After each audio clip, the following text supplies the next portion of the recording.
Cassiopeia, the Serpent's Embrace. The youngest child of General du Couteau, Cassiopeia was born to a life of possibility and privilege among the Noxian noble houses.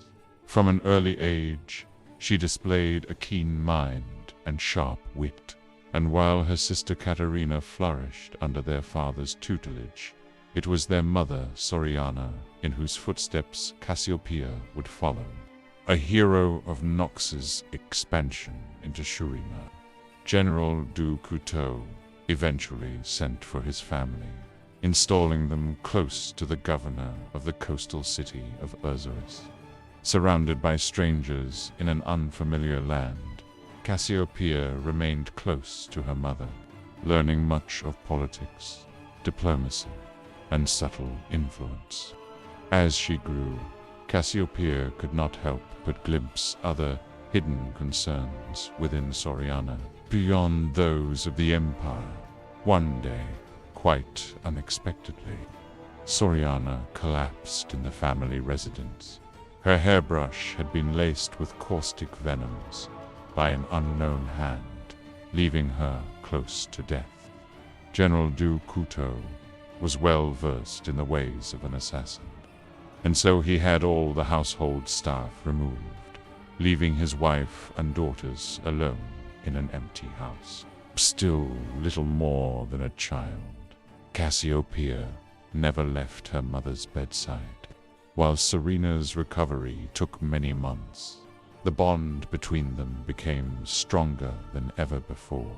When the general was recalled to Noxus to prepare for the long-awaited invasion of Ionia, he took Caterina with him, but Cassiopeia remained in Erzurum. Seemingly relieved, Soriana confided in her daughter that she belonged to a clandestine and secretive cabal, known by some as the Black Rose. Having guided the Empire for centuries, they had finally managed to spread their influence into Shurima. Now free of her husband's watchful eye, Serena's real work could begin. In time, and under her mother's tutelage, Cassiopeia blossomed into a young woman of tremendous beauty, cunning, and intelligence, if somewhat lacking in empathy. She saw those around her as tools to be used to achieve her goals, and then cast aside just as quickly. Though she had barely reached the cusp of womanhood, she was initiated into the Black Rose by hunting down and eliminating those who had sought the death of her mother. She surprised even Soriana with her speed and efficiency, and left no trace of her activities or her proxies behind. Only then was Cassiopeia made privy to the cabal's broader plan for Shurima. Using her family's tremendous resources, she undertook a number of expeditions into the deep desert, raiding ancient ruins with the help of a local mercenary named Sivio. Her efforts were made all the more urgent when word reached Erzurum from the capital. Grand General Borum Darkwill had been deposed by Jericho Swain, and a number of noble houses had chosen to honor this coup, including du Couteau. Outraged and disgusted by her husband's betrayal, and fearing that all members of the Black Rose were now in jeopardy, Soriana became desperate. She dispatched Cassiopeia to seek out the godlike power that had been the key to Shurima's supremacy in ages past. Cassiopeia swore she would return with a weapon ready for the looming secret war, or not at all. Fulfilling this oath would leave her changed forever.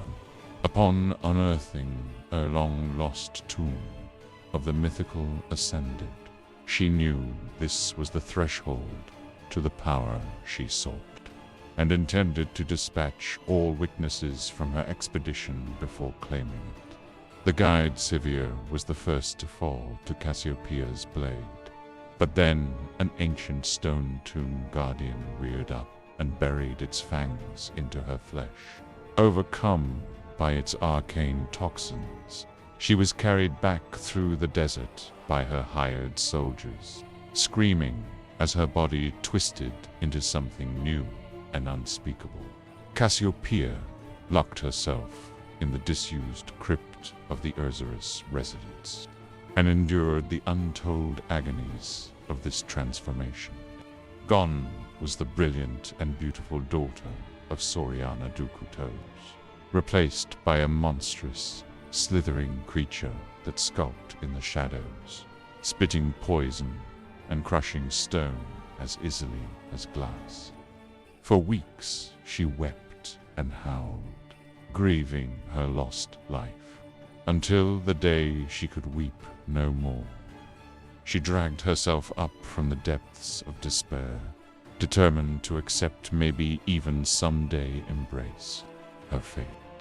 It was not the ascension she had hoped for, but Cassiopeia had unearthed the magic of dead Shuraman gods.